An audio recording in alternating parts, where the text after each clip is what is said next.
purred smoothly towards them. The Fat Controller introduced him. Here is Diesel. I have agreed to give him a trial. He needs to learn. Please teach him, Duck. Good morning, purred Diesel in an oily voice.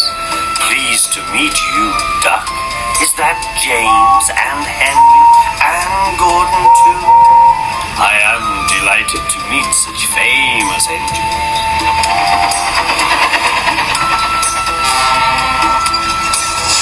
The silly engines, he said. Diesel purred after him.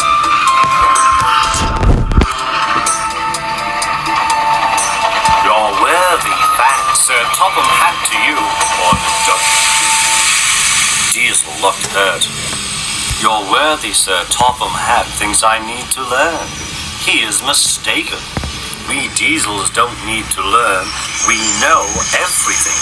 We come to a yard and improve it. We are revolutionary. Oh, said Duck, if you're Revo Thingagummy, perhaps you would collect my trucks while I fetch Gordon's coaches. Diesel, delighted to show off, purred away. When Duck returned, Diesel was trying to take some trucks from a siding. They were old and empty. They had not been touched for a long time.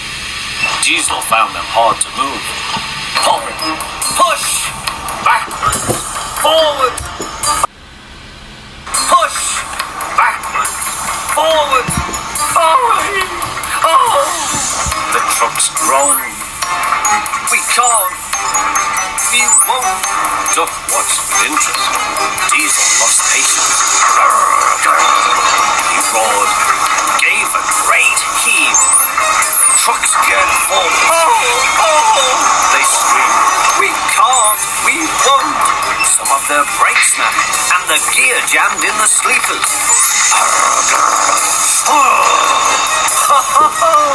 Chuckled Duck. Diesel recovered and tried to push the trucks back, but they wouldn't move.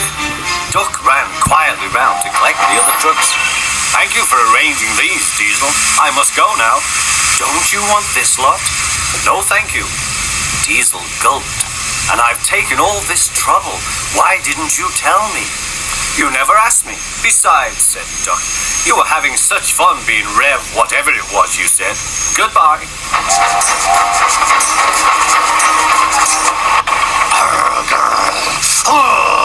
Diesel had to help the workmen. He hated it. All the trucks were laughing and singing at him. Trucks are waiting in the yard, packing them with Diesel. Show the world what I can do. Gaily boasts the Diesel. A joke about me yesterday. I laughed and laughed. Duck told me one about Gordon. I'll whisper it. Don't tell Gordon I told you. And he sniggered away. Oh, guffed the trucks. Gordon will be cross with Duck when he knows. Let's tell him and pay Duck out for bumping us. Let's tell him and pay Duck out for bumping us. They laughed rudely at the engines as they went by.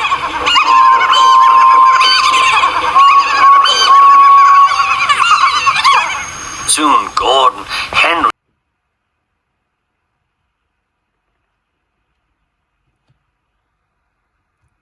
and James found out why. Disgraceful, said Gordon. Disgusting, said James. Despicable, said Henry. We cannot allow it. They consulted together. Yes, they said. He did it to us. We'll do it to him and see how he likes it. Duck was tired out.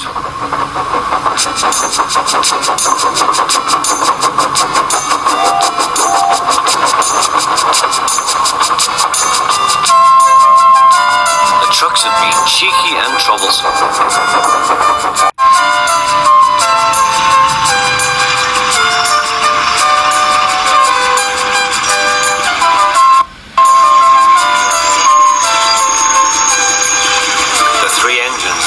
His way.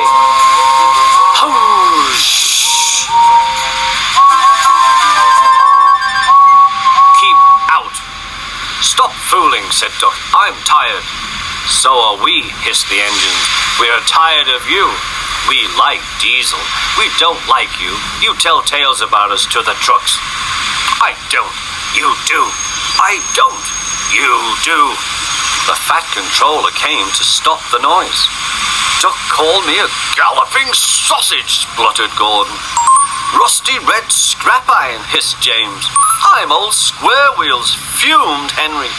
Well, Duck? Duck considered. I only wish, sir, he said gravely, that I'd thought of those names myself, if the dome fits. He made trucks laugh at us, accused the engines. The Fat Controller recovered. He'd been trying...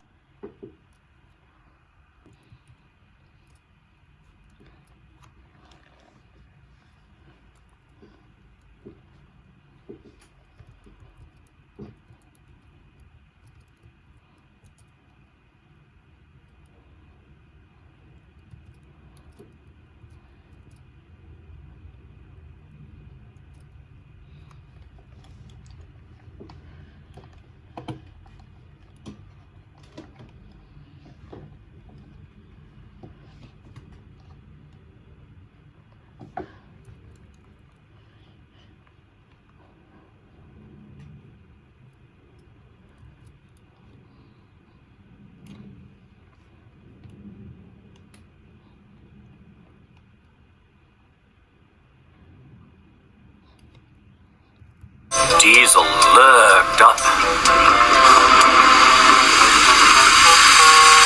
Now, Diesel, you heard what Duck said.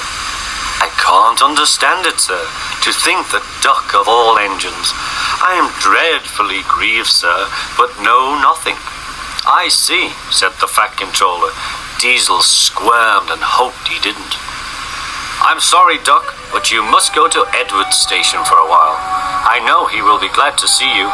As you wish, sir. Duck trundled sadly away, while Diesel smirked with triumph.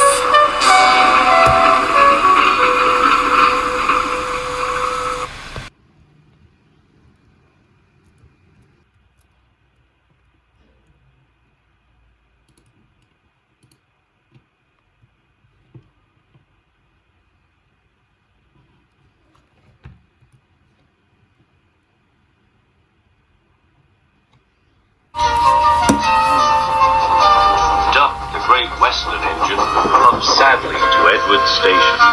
It's not fair, he complained.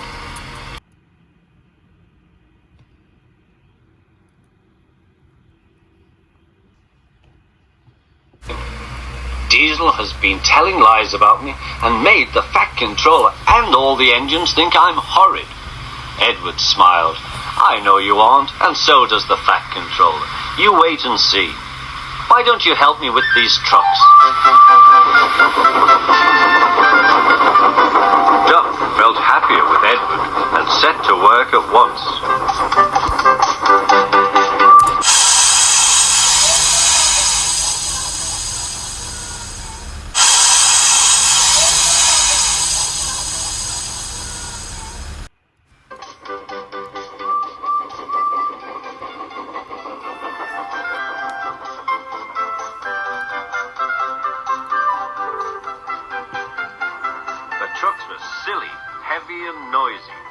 Two engines had to work hard, pushing and pulling all afternoon.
silly cars had knocked their conductor off his van and left him far behind after he had whistled the warning.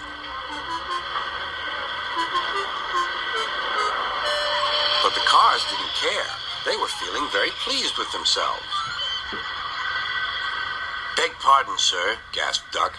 "Excuse my intrusion." "No, I won't," said the barber. "You've frightened my customers. I'll teach you," and he lathered Duck's face all over. Poor Duck. Thomas was helping to pull the cars away when Sir Topham Hatt arrived. "I do not like engines popping through my walls," fumed the barber. "I appreciate your feelings," said Sir Topham Hatt, "but you must know that this engine and his crew have prevented a serious accident. It was a very close shave." "Oh," said the barber. Oh, excuse me." He filled a basin of water to wash Duck's face. "I'm sorry. I didn't know you were being a brave engine." "That's all right, sir. I didn't know that either." "You were very brave indeed," said Sir Topham Hatt. "I'm proud of you." Sir Topham Hatt watched the rescue.